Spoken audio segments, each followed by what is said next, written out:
नमस्कार, मी प्रफुल्ल कापसे, राहणार हिवरा दरणे, तालुका कळंब, जिल्हा यवतमाळ.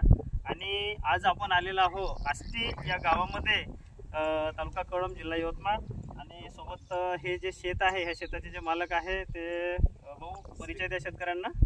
नमस्कार, मी श्रीकांत पुंडलिक मेश्राम, राहणार आष्टी, तालुका कळंब, जिल्हा यवतमाळ. भाऊ, मी सुनील रामरावजी सरडे, राहणार आष्टी, कळंब, जिल्हा यवतमाळ.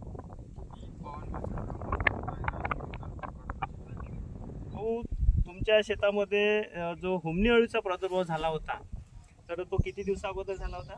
तो 15 दिवस अगोदर. म्हणजे 15 दिवसाच्या अगोदर भाऊच्या शेतामध्ये हुमणी अळीचा प्रादुर्भाव झाला होता. आणि लगेच त्यांचा मला मग फोन आला की भाऊ असं असं हुमणी अळी दिसून राहिली.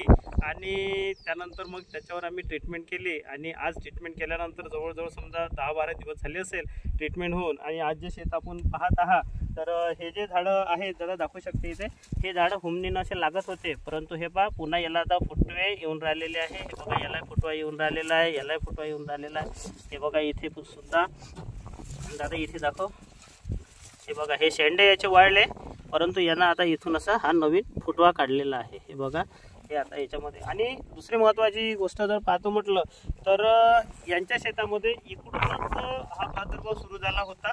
जिथे आम्ही आहे इथे प्रादुर्भाव होता. मग यांनी त्याचं ड्रिंचिंग केलं आणि ड्रिंचिंग केल्यानंतर आज ही कंडिशन तुम्हाला दिसत आहे.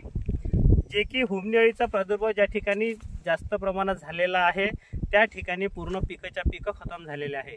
म्हणतात की नजर हटी दुर्घटना घटी, अशासारखं यांनी काय केलं मेश्राम भाऊनी की लगेच त्याच्यावर नियंत्रण, त्याच्यावर इलाज केला. आणि पीक त्यांनी म्हणजे नाही म्हणतो म्हटलं तरी त्या भागातलं 90-95% पीक त्यांनी जिवंत ठेवलं.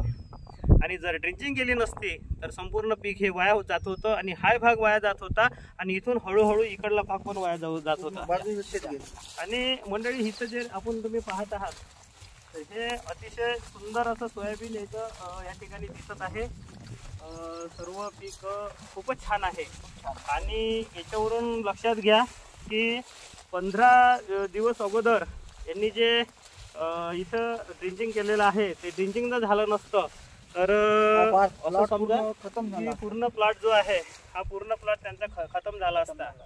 म्हणून आज शेती करताना योग्य नियोजनाची गरज आहे. तर मंडळी, थोडं जाणून घेऊ त्यांनी कसं कसं केलं, काय काय केलं, आणि त्यांना हे लक्षणं कशी दिसते, हुमणी अळी ओळखली कशी. भाऊ, सर्वप्रथम मला हे सांगा की हुमणी अळी तुमच्या शेतात आली हे तुम्हाला कसं माहीत पडलं?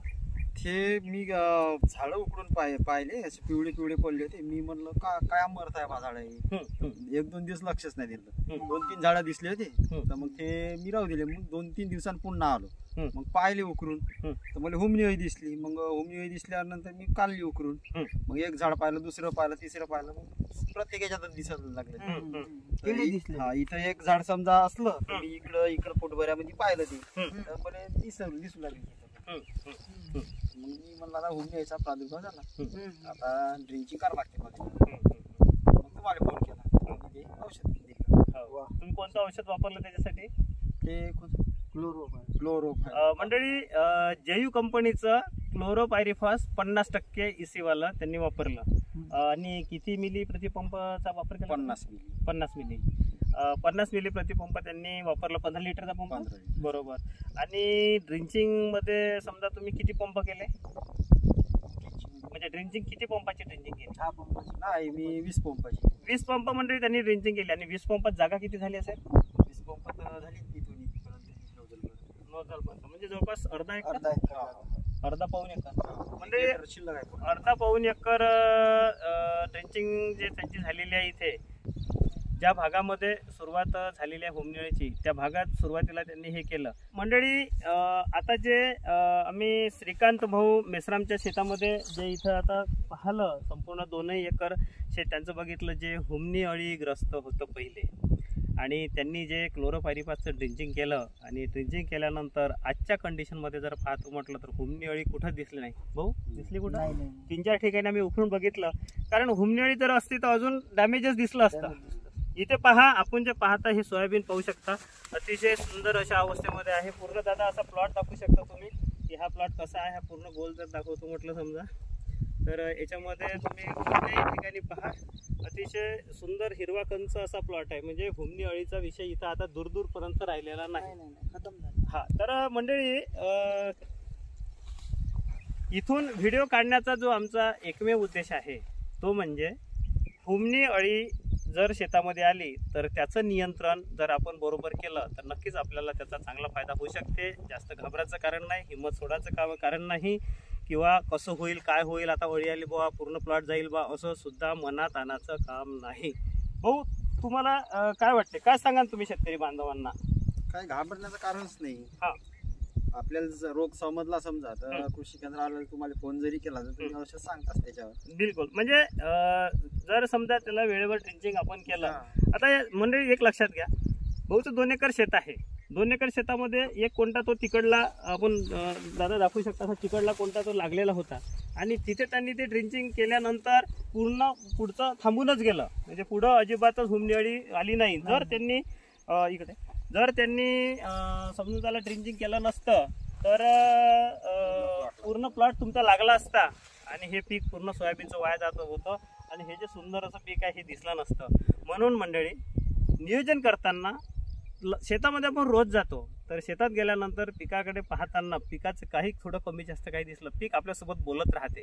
फक्त ते आपल्याला समजता आलं पाहिजे, आपल्याला त्यांच्यासोबत पिकासोबत बोलता आलं पाहिजे. पीक बोलते म्हणजे कसं, पान कसं दिसते, काही डॅमेज दिसते का, कुठं पान खाल्लेलं दिसते का, कुठं झाडं मलूल दिसते का, कुठं पिवळं दिसते का, कुठं काही रोग दिसते का, हे आल्यानंतर त्याचं जर आपण त्याचं नियोजन केलं. आणि आजकाल इतक्या टेक्नॉलॉजी उपलब्ध झालेल्या आहे, युट्यूबवर बरीचशी माहिती आहे आणि बऱ्याचशा गोष्टी टेलिफोनिक तुम्हाला बऱ्याचशा माहिती मिळतात, बऱ्याचशा गोष्टी उपलब्ध झालेल्या आहेत. तर मंडळी आता शेती करताना तंत्रज्ञानाने शेती करण्याची आज गरज आहे. आणि जो काही आता हुमणी अळीचा विषय आहे तर यांनी भाऊनी अतिशय सुंदर असं नियोजन केलं, त्याच्यावर नियंत्रण केलं आणि हुमणी अळीवर विजय भाऊनी मिळवलेला आहे. सुंदर असं पीक त्यांचं इथे दिसत आहे. सोबत आहे माझ्या सुनील भाऊ सारडे. सुनील भाऊ काय सांगाल तुम्ही शेतकरी बांधवांना? नाही, हे खरोखर कसं आहे, बजरंग भाऊने जे नियोजन केलं आणि जो रोग होता त्या रोगाबद्दल योग्य माणसाची त्यांनी सल्ला घेतली. आमचे प्रफुल्ल भाऊ कापसे हे आम्हाला कधी मार्गदर्शन करतात. कोणता रोग जर आला, काही आलं तर आम्ही त्यांच्याकडे जातो आणि आम्हाला व्यवस्थित ते मार्गदर्शन करून औषधं देतात त्याच्यावर. हे खूप महत्त्वाचं आहे की सुंदर असं चांगलेलं फुललेलं आहे असं मला वाटतं आणि हे लोकांनी सगळ्यांनी करायला पाहिजे. आणि खरंच मंडळी नियोजनाने नियोजनबद्ध जर आपण खरोखर शेती केली तरी कुठं नाही कुठं तरी चांगलं आपण करू शकतो. शेवटी निसर्ग आहे, निसर्ग त्याचं काम करत राहते, रोगकिडी त्याचं काम करत राहते, आपलं काम आपण करत राहायचं, हिंमत सोडायची नाही. आणि थोडंफार काही जर दिसलं तर त्याच्यावर जर आपण त्याचं नियोजन केलं तर नियंत्रण होऊ शकते. जे बजरंग भाऊच्या शेतामध्ये आम्हाला जाणवलं आणि मजाक नाही मंडळी, ज्या शेतकऱ्यांना लक्षात आलं नाही, कोणाला असं वाटत नाही की आपलं पीक खराब झालं पाहिजे, नुकसान झालं पाहिजे असं कोणाच शेतकऱ्याला वाटत नाही, परंतु ते लक्षात नाही आलं. आणि आज मी तेच जर आमच्या कळंब भागामध्ये पाहतो म्हटलं तर काही काही शेतामध्ये कुठे 10%, 15%, 20%, 25% नुकसान काही शेतामध्ये दिसत आहे. ही सुरुवात आहे आणि याच्यावर सुरुवातीला जर आपण त्याच्यावर तसं यांनी सुरुवातीला 15 दिवसा अगोदर नियोजन केलं तर जमून गेलं. आणि काही शेतकऱ्याच्या लक्षातच आलं नाही की बा काय आहे. कोणी म्हणायचे की व्हायरस आहे, कोणी म्हणायचे की चारकाल रॉट आहे, बुरशी आहे, कोणी शेतकरी म्हणायचे की झिंकची कमतरता आहे, कोणी म्हणायचे मायक्रोन्यूट्रन कमतरता आहे, पाणी येत नाही, कोणी म्हणे पाणी जास्त झाला झड पडली त्यांना आहे. प्रत्येक जण आपापले तर्क वितर्क लावे. आणि मंडळी कसं आहे की कुठे नाही कोणत्याही बिमारीचं इलाज हा जर परफेक्ट झाला तर त्याच्यात कुठं नाही कुठंतरी चांगलं होऊ शकते आणि त्या किडीवर, त्या रोगावर आपण चांगलं नियंत्रण करून आपलं पीक हे तंदुरुस्त ठेवू शकते. तर मंडळी हुमणी अळीचं नियंत्रण 100% हुमणी अळीचं नियंत्रण बजरंग भाऊ मेश्राम, राणा राष्ट्रीय, तालुका कळंब, जिल्हा यवतमाळ यांनी जे इथं केलेलं आहे हे दाखवण्यामागचा आमचा इथे एकमेव उद्देश होता. तर त्यांनी याच्यासाठी फक्त जास्त काही कुटाने केले नाही, 50 मिलीचं क्लोरोपायरिफॉस 50% EC असलेलं प्रतिपंप 15 लिटरच्या पानात त्यांनी ड्रिंचिंग केलं. आणि ड्रिंचिंग केल्यानंतर अवघ्या 3-4 दिवसामध्ये सगळ्या हुमणी अळ्या त्यांच्या शेतातल्या खतम झाल्या. फक्त ड्रिंचिंग करताना त्यांना जवळपास भाऊ किती पंप लागले म्हटलं तुम्हाला? 20 पंप लागले. 1 लिटरमध्ये 20 पंप केले आणि जवळजवळ 1.25 एकर जागा त्यांची झाली समजा. आणि बाकी भागामध्ये नव्हतं, त्याच्यामुळे तिकडे काही त्यांनी ड्रिंचिंग केली नाही. आणि इथंच त्यांनी चांगलं नियंत्रण झाल्यामुळं हे हुमणी अळी मेल्यामुळं पुढं ते गेली नाही, त्याच्यामुळे पुढचा खर्च पण वाचला. प्रसार झाला. हा प्रसार झाला नाही, म्हणजे नाहीतर मग विनाकारण आणलाय औषध पूर्ण फवारून त्यात पैसे जास्त वाया गेले असते. म्हणून म्हणजे दुखणं जिथं आहे त्याच्यावरच आपण इलाज करायचा हे याच्यातून सुद्धा साध्य होते. नाहीतर मग पूर्णच वावर आपला फवारात बसा असो. तर मंडळी हा एक छोटासा प्रयत्न होता नियंत्रण नियोजन कसं करायचं त्याबद्दलचा. त्याच्यासाठी आज गावामध्ये मी झालेलो होतो त्याबद्दल यशवंत भाऊ तुमचे खूप खूप धन्यवाद. चांगलं तुम्ही नियोजन केलं, लोकांना एक चांगला आदर्श दाखवला की बा बरेचसे लोकांमध्ये होमणी अळी आली का पीक खतम होते, पीक उपडा लागते, पण तुम्ही योग्य वेळी नियोजन केल्यामुळे तुमचं 100% पीक वाचवलंय. ते मला एक जबाबदारीने सांगू असं वाटते. आणि भाऊ तुमचे पण धन्यवाद. आज तुम्ही कार्यक्रमामध्ये होते, मंदिरामध्ये आज कार्यक्रम होता. भाऊला म्हटलं आपल्याला शेतात जायचंच आहे, त्यांनी फवार ड्रेचिंग केलेलं आहे ते बघायचं आहे. त्यासाठी ते सुनील भाऊ सरडे सुद्धा आमच्या सोबत आले, सोबत भाऊ पण आहे. आणि मंडळी आपण सुद्धा आपल्या शेतामध्ये जर होमनिळी आली असेल तर योग्य पद्धतीने त्याचं नियोजन करा. नियोजन होते, नियोजन शक्य आहे, फक्त वेळ महत्वाची आहे आणि सुरुवातीची स्टेज महत्वाची आहे. जसं एखादी वेळ कॅन्सर जर जास्त पर्सेंटेज मध्ये झाला तर तो दुरुस्त होतच नाही, त्याला जगातही इलाज नाही आहे. पण सुरुवात जर असली तर त्याच्यावर इलाज होतो. असंच कोणत्याही रोगावर सुरुवातीला जर तुम्ही इलाज केला तर कमी खर्चामध्ये, कमी वेळेमध्ये, कमी श्रमामध्ये, कमी त्रासामध्ये त्याच्यावर इलाज होते. ना एक वेळ तर जास्त जर झालं तर पीक उपडल्याशिवाय वखरल्याशिवाय त्याला पर्याय नाही. तर मंडळी पुन्हा भेटू पुढील व्हिडिओमध्ये. तोपर्यंत नमस्कार.